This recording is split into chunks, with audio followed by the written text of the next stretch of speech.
Lucy Morgan was an artist. She spent a week painting in a small country town and decided that the next day she would move on. She'd go to a village called Kingston.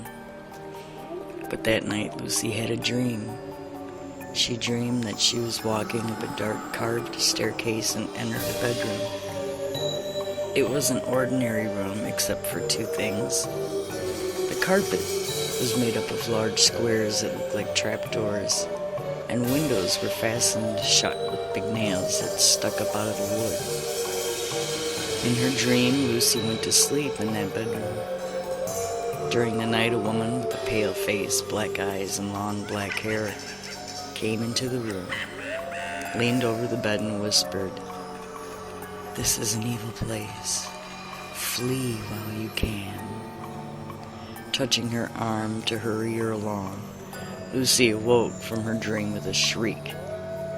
She stayed in bed the rest of the night trembling, and in the morning she told her landlady she decided not to go to Kingston after all.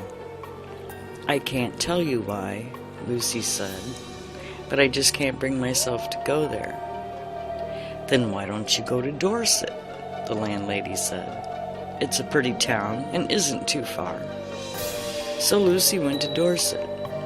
Someone told her she could find a room in a house at the top of a hill. It was a pleasant-looking house, and the landwoman with motherly features as nice as could be. "Let's look at the room," the woman said. "I think you'll like it." They both walked up a dark carved staircase, like the one in Lucy's dream. In these old houses, the staircases are all the same, Lucy thought. However, when the landlady opened the door to the bedroom, it was the room from her dream. It had the same carpet that looked like trapdoors, same windows fastened shut with big nails. "This is just a coincidence," Lucy told herself. "How do you like it?" the woman asked. "I'm not sure," Lucy replied. "Well, take your time. I'll bring up some tea while you think about it." Lucy sat on the bed staring at the trapdoors and nails holding the windows shut. Soon there was a knock at the door. Thinking it was the landlady with the tea, she opened up the door, and what stood before her was not the landlady. It was the woman with the pale face, black eyes, and long hair. Lucy immediately grabbed her things and ran like hell.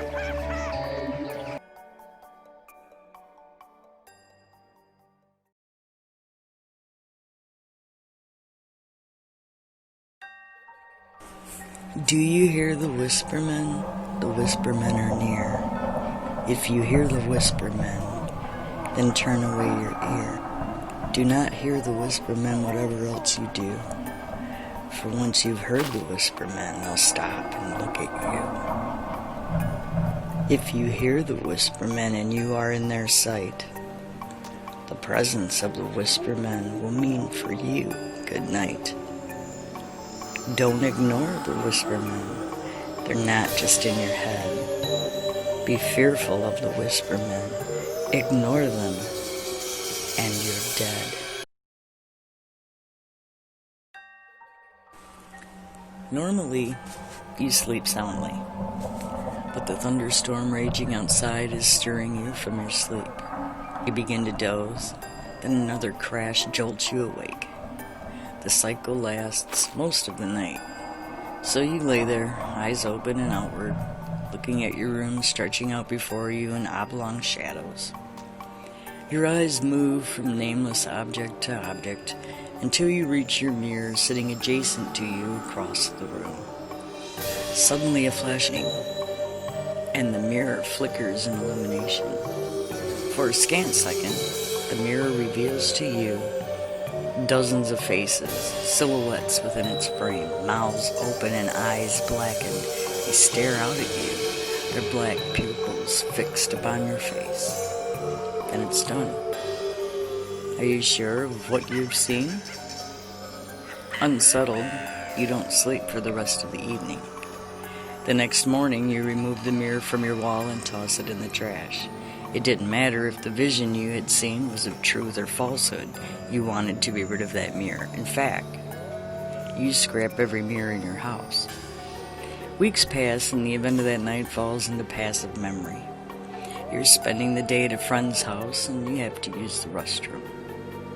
While you're in there, the faucet starts to run without you prompting it. Taken aback by this, you do not yet act, trying to reason with the paranoia in your mind. The water starts to stream and a skin of moisture covers the mirror up above. You're watching intently as words form. Please return the mirrors. We miss watching you sleep at night.